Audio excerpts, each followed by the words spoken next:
Hey guys, and welcome to another episode of the Backwater Entrepreneur Podcast and Show, the show that guides your business from the backwaters to the global marketplace. My name is Jack, and I'm your host, and this is a new look for the Backwater Entrepreneur. Now, it may look a little bit better, I hope it does, and it may sound a little bit worse on podcast because I'm not recording with a big-ass microphone, but it is what it is. So check it out on YouTube. Maybe you're gonna like the new look. It's not gonna be always the same backdrop. Now, for this episode, first of all, I apologize because I promised you one episode per week. And I faltered. I faltered from that. Content creation is a tricky business. I like to think that I create content because I'm passionate about it. I'm passionate about sharing my experiences as a freelancer, and this kind of a backwater entrepreneur stuff is going to be my entire way of going through entrepreneurship and sharing my path with you and advice, of course. Now, in this episode, I had a question that is very interesting, and it revolves around the premise of, is it okay to ask for a deposit when you're doing business online, especially? Now, the answer to that is, well, dependent on what you do and what do you sell. In our business of selling services, and in anybody's business of selling services, in business, it's always good to ask for a deposit because the client has to have some skin in the game to basically be involved with the deadlines, with everything. Now, if you're a freelancer and if you're doing work through a freelance platform like Upwork, like Freelancer, whatever it is, there is an escrow deposit that the client puts a deposit in escrow. You do not get it, but they have to deposit it, and then the platform pays you out once the job is finished. And this is an acceptable way of doing business.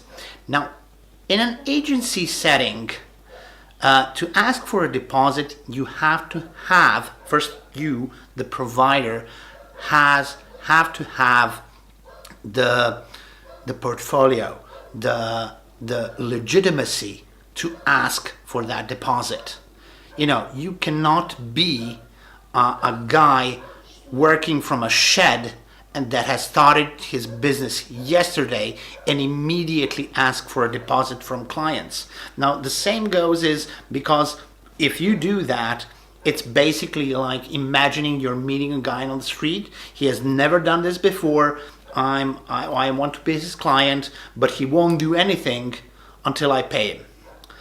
And this is not okay. Now, if you're an agency or a person doing this service for a long time, you have a portfolio, you have a clear process of doing things, whether it's a service or a production or whatever it is, then with that portfolio and process and basically kind of everything the client goes through before he decides on working with you,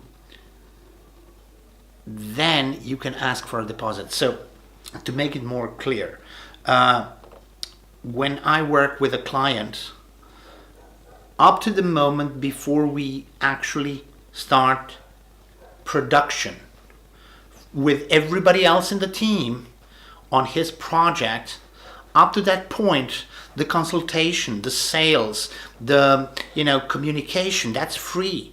The talking about what would be the best path for his project, that's free.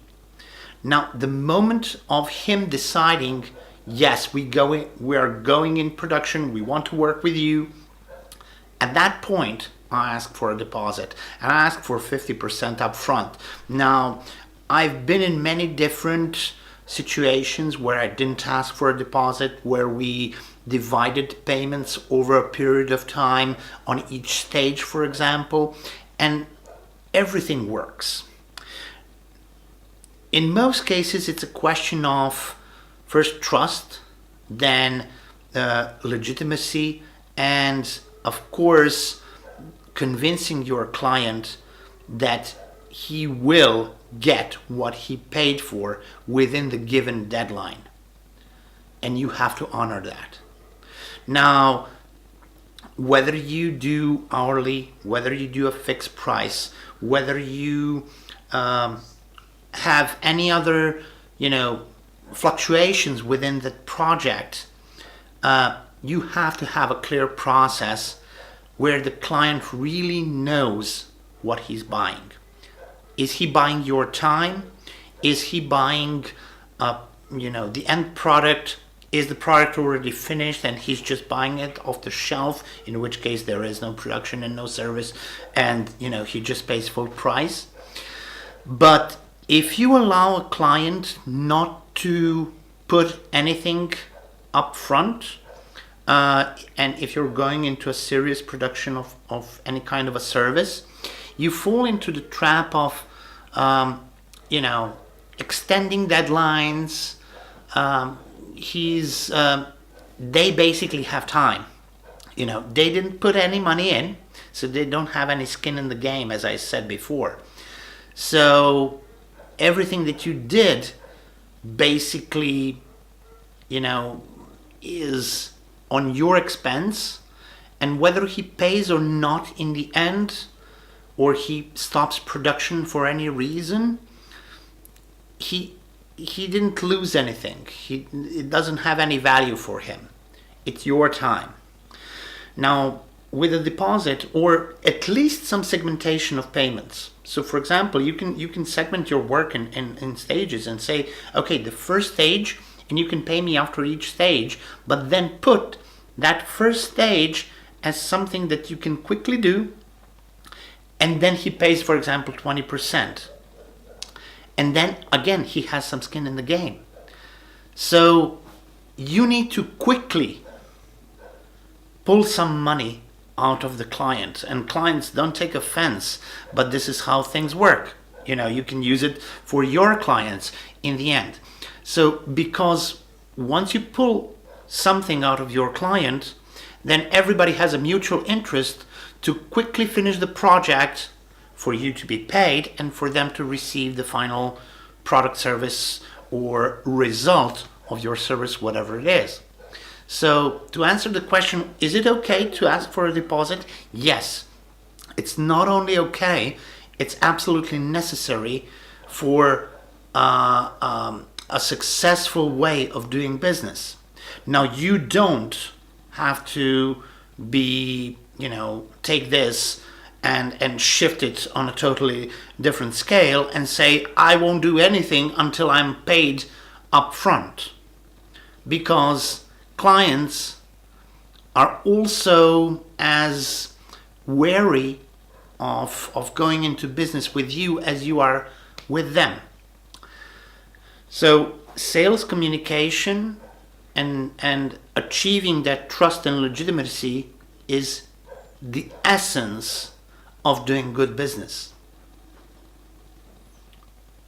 Of course, if you can give them some value through that communication and through going and saying exactly what they need and what they don't need, maybe in your service or your products, then you would raise that trust level and maybe even achieve more sales. Because think about it.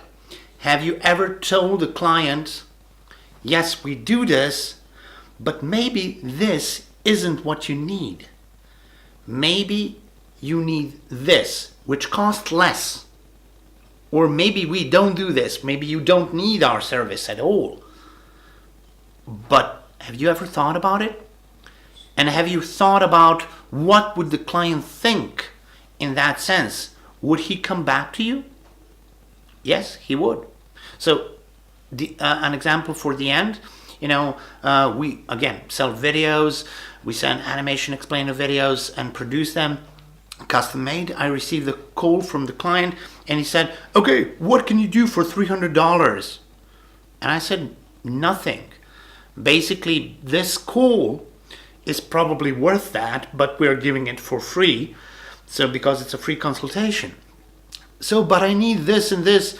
Well, for $300, you can, you can have template videos. You can have this. You can buy this tool, an online tool, to help you deal with the video that you need at this moment. And the client said to me, okay, why did you say this to me? Why did you send me somewhere else when I wanted to spend money, in your house? Well, we don't do those videos at the moment. We only do these high-priced videos at the moment. And, you right now have $300. So I'm going to help you and say you can achieve this and get the results that you want for that price here. And when you have the money to pay for that custom video, then maybe you'll remember who helped you. Maybe I made an impression. So, and again, this is maybe another topic. This is sales and building trust. But building trust is very essential for, asking for a deposit. So stay cool, stay fresh, good luck in your business, and I'll talk to you on the next episode of The Backorder Entrepreneur.